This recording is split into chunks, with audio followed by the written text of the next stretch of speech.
కూడా మాట్లాడి చాలా అసలు ఇంట్లో కూడా చాలా ఇష్యూస్ క్రియేట్ చేసింది ఆవిడ గురించి మరి మీకు తెలుసో లేదో నాకు తెలియదు. మరి ఆవిడకి ఉన్న ఈ పదవి దాహంతో నన్ను ఒక పావులా వాడుకుంది రాజకీయాల్లో.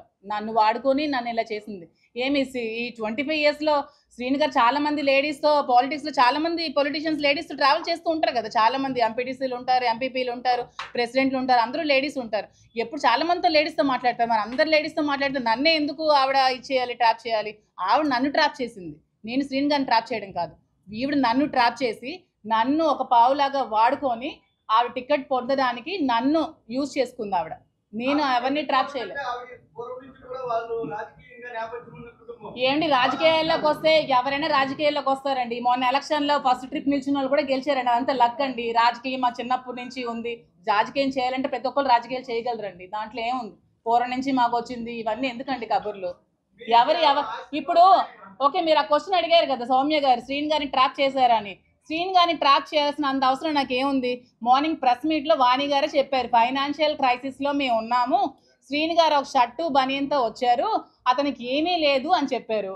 మరి ఏమీ లేనప్పుడు, అతని దగ్గర రూపాయి కూడా లేనప్పుడు అతన్ని ట్రాప్ చేయాల్సిన అవసరం నాకేముంది? ఒక 60 years అతన్ని ఏమీ లేని అతన్ని ట్రాప్ చేయాల్సిన అవసరం ఏముంది? ఫైనాన్షియల్గా మేము వెల్ సెటిల్డ్, మా ఫాదర్ గారు వెల్ సెటిల్డ్, మా హస్బెండ్కి ఒక 10 to 15 lakhs శాలరీ వచ్చేది, మా మాయ గారు వెల్ సెటిల్డ్. సో ట్రాప్ చేయాల్సిన అవసరం నాకు ఏముందండి? సౌమ్య గారు చెప్పండి.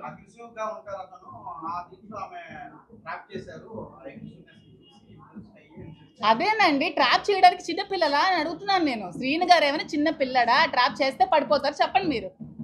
ఆ ట్రాప్ చేస్తే పడిపోయేవాడైతే ఈ 25 yearsలో ఎవరు ట్రాప్ చేసినా పడిపోవాలి కదండి. ట్రాప్ చేస్తే పడిపోయేవాళ్ళు.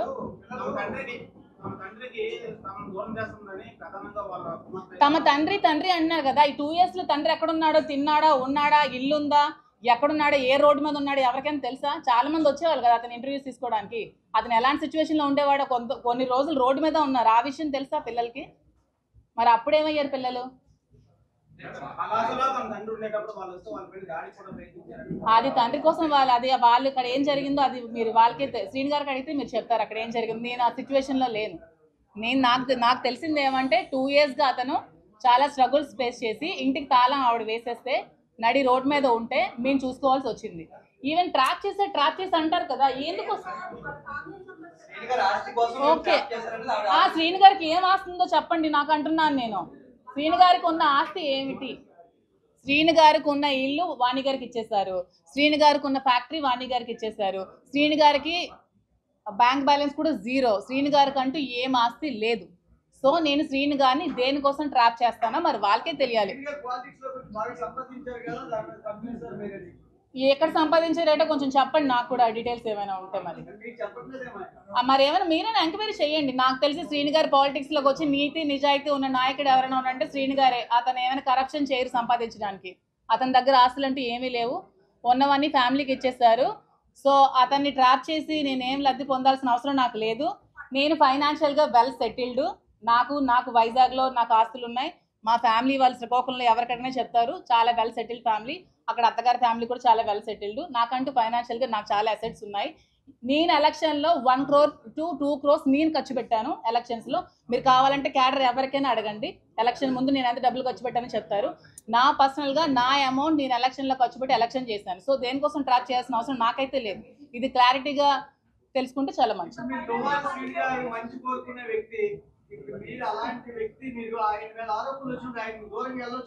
నేను ఇప్పుడు దూరంగానే ఉన్నానండి.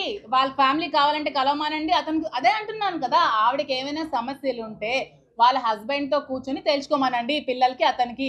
నన్ను మాత్రం లాగొద్దు అని చెప్తున్నాను. నేను ఇది చెప్పడానికి వచ్చాను. నన్ను బయటకి లాగొద్దు. నిజంగా ఆవిడకి హస్బెండ్తో కలవాలనిపిస్తే హస్బెండ్తో కలవమానండి, హస్బెండ్తో మాట్లాడుకోమానండి, పిల్లల్ని హస్బెండ్తో కలవమానండి. అది వాళ్ళ లైఫ్, వాళ్ళ ఫ్యామిలీ మ్యాటర్, నాకు సంబంధం లేని విషయం.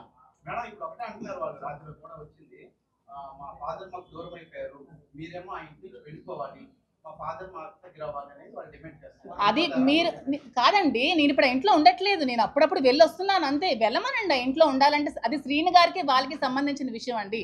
అది మీరు ఏమండి ఎలక్షన్ చెప్తున్నాను నేను. అదే ఎలక్షన్ నేను 2 months నేను కాల్ సెంటర్ పెట్టాను అక్కడ. మీ చాలా సార్లు వచ్చావు కదా సౌమ్య, నువ్వు కూడా. నేను ఐపాక్ టీం పెట్టాను, ఎలక్షన్ దగ్గరుండి నేను చేశాను.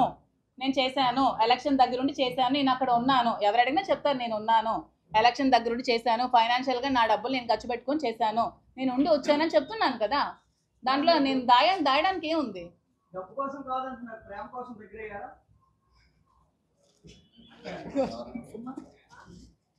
ఏంటి మీ అభిప్రాయం? ఇప్పుడు వాళ్ళకి విభేదాలు ఇద్దరి మధ్య వచ్చాయి అంటున్నారు కాబట్టి మీరు ఆయన నాకు అన్ని రకాలుగా ఆదుకుంటున్నారు కదా మేడం, మీరు మీ డైవర్స్ ఇవ్వబోతున్నారు, ఏంటి భవిష్యత్తు ఏంటి మేడం? ఏమండి, ఇప్పుడు సొసైటీలో ఇప్పుడు ఏదైనా ఎలిగేషన్స్ వచ్చాయనుకోండి, ఒక హస్బెండ్కి దూరం అయ్యి ఒక ఒంటరిగా ఉన్న మహిళలు చాలా ప్రాబ్లమ్స్ ఫేస్ చేసుకోవాల్సి వస్తుంది కదా. అలాంటి ప్రాబ్లమ్స్ ఫేస్ చేసుకోకుండా సపోర్ట్ చేస్తానని చెప్పారండి, మీకు అర్థమైంది అనుకుంటా.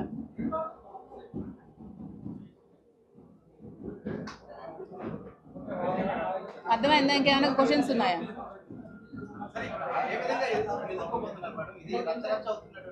అదే నేను మీ మీడియా ముఖంగా మీ అందరికీ దయచేసి రిక్వెస్ట్ చేసి నేనేం చెప్దాం అనుకుంటున్నానంటే, ఆవిడ చెప్పిన మాటలు నమ్మి నన్ను బజార్లోకి లాగదు. దయచేసి నా ఫ్యామిలీని, నా పిల్లల లైఫ్ని తీయద్దు.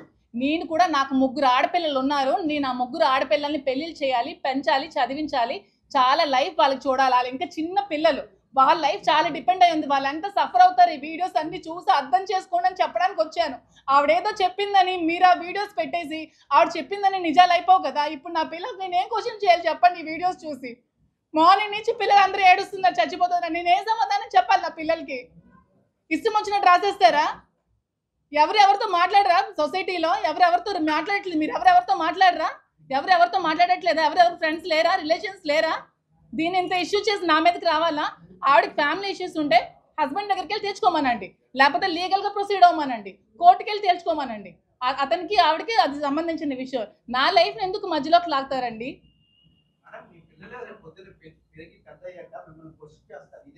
క్వశ్చన్ చేస్తే నేను ఇదే అదే ఎస్ మీరు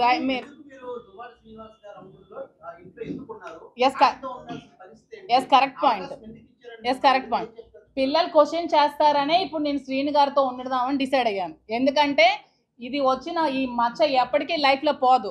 నేను చెప్పినా సరే ఎవరు నమ్మరు, నాకు శ్రీని గారితో నేను మాట్లాడలేదని ఎవరు నమ్మరు. ఎందుకంటే అది ఎంత స్ప్రెడ్ అవ్వాలో స్టేట్ లెవెల్ స్ప్రెడ్ అయింది. సో ఇక్కడతో ఇది ఎండ్ అయిపోతే పిల్లలకి మంచిది, నాకు మంచిదని డెసిషన్ నేను తీసుకోవాల్సి వచ్చింది. ఉంటా, అది మేము తర్వాత డిసైడ్ అవుతాం. అది మేమంతా మాట్లాడుకుంటాం. డైవర్స్ అవ్వకుండా పెళ్లి చేసుకోకూడదు కదండి. ఒక ఫ్రెండ్గా ఉంటానండి, ఫ్రెండ్స్ కలిసి ఉండకూడదా? మీకు అమ్మాయిలు ఎవరు ఫ్రెండ్స్ లేరా? ఉంటాం కదా. ఏం మీతో ట్రిప్స్కి రారా? మీరు ఎప్పుడు గర్ల్ ఫ్రెండ్స్ మీరు ట్రిప్స్కి ఎక్కడికి వెళ్ళలేదా? కలిసి ఉన్నంత మాత్రాన ఏదో కోరికలు ఉండిపోయినట్టే అండి. ఇంకేం ఉండవా? కష్ట సుఖాలు ఏమి ఉండవా? ఇప్పుడు మీరు ఏమీ లేకుండా ఉన్నారనుకో, ఇప్పుడు చూడు అలా కాదు, ఆద్యం మీరు ఇప్పుడు ఏమీ లేకుండా ఒంటరిగా ఎవరు లేకుండా ఉన్నారనుకో,